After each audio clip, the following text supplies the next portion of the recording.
এটা হলো দুনিয়ার সব থেকে ধনী রাজা, কারণ সে তার হাত দিয়ে যা কিছুকেই টাচ করতো সেগুলো সোনাতে পরিণত হয়ে যেত। এমনকি সে পানিকে টাচ করলে পানি সোনার কয়েনে পরিণত হয়ে যেতে শুরু করে দিত।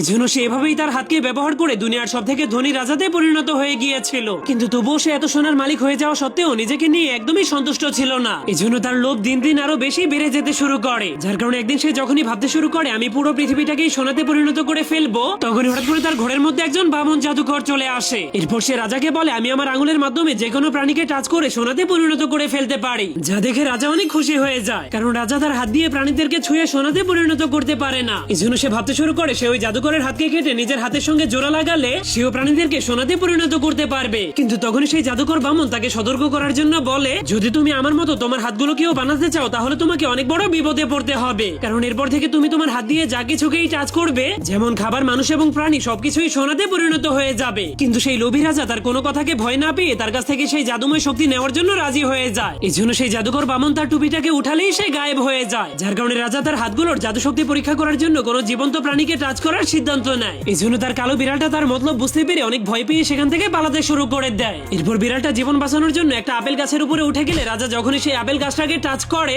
তখন সেই পুরো গাছটার সঙ্গে সঙ্গে তার জীবন্ত বিড়ালটাও সোনাতে পরিণত হয়ে যায়, যা দেখে সে অনেক খুশি হয়ে তার দাঁতগুলোকেও সোনাতে পরিণত করে ফেলার সিদ্ধান্ত নেয়। এরপর সে খাবার খেতে বসলেই তার চেয়ারটাও সোনাতে পরিণত হয়ে যায়। এমনকি সে রুমাল দিয়ে তার মুখ মুছতে গেলেই তার রুমালটাও পাতলা সোনাতে পরিণত হয়ে যায়। কিন্তু এরপর সে যখনই কমলা লেবু খাওয়ার জন্য চামচ দিয়ে রস বের করার চেষ্টা করে তখন সেই রসগুলোও সোনার কয়েনে পরিণত হয়ে যায়। কিন্তু তখন রাজা অনেক ক্ষুধার্ত হয়ে গিয়েছিল, এজন্য সে জলদি করে পানি খাওয়ার চেষ্টা করলেই তার পানিগুলোও সোনাতে পরিণত হয়ে যায়, যার কারণে সে অনেক মজাদার চিকেন খাওয়ার চেষ্টা করলেও সেই চিকেনটাও সোনাতে পরিণত হয়ে যায়। এজন্য রাজা আর ক্ষুধা সহ্য করতে না পেরে অনেক রেগে যায়, কারণ সে যেই খাবারগুলোকে খাওয়ার জন্য টাচ করতো সেই খাবারগুলোই সোনাতে পরিণত হয়ে যেত। এজন্য সে অনেক ক্লান্ত হয়ে খাবারের টেবিলটাকেই উল্টে দেয়। এরপর সে ক্ষুধার যন্ত্রণা এতটাই পাগল হয়ে গিয়েছিল যে তার চোখের সামনে তারা দেখতে শুরু করে দেয়, যার কারণে সে নিজের ভুল বুঝতে পেরে যখনই আয়নার সামনে দাঁড়ায় তখন সে তার কঙ্কালটাকেও সোনাতে পরিণত হয়ে যেতে দেখে অনেক ভয় পেয়ে যায়। এই জন্য সে সেখান থেকে পালিয়ে তার সিন্ধুকের মধ্যে লুকিয়ে অনেক জোরে জোরে কান্না শুরু করে দেয়। এরপর সে সিদ্ধান্ত নেয় সে নিজেই নিজের এই ভয়ঙ্কর হাতগুলোকে কেটে ফেলবে। তো বন্ধুরা, পরে সেই লোভী রাজার সঙ্গে কি হবে তা দেখতে চাইলে অবশ্যই কমেন্টে পার্ট 2 লিখে দিন।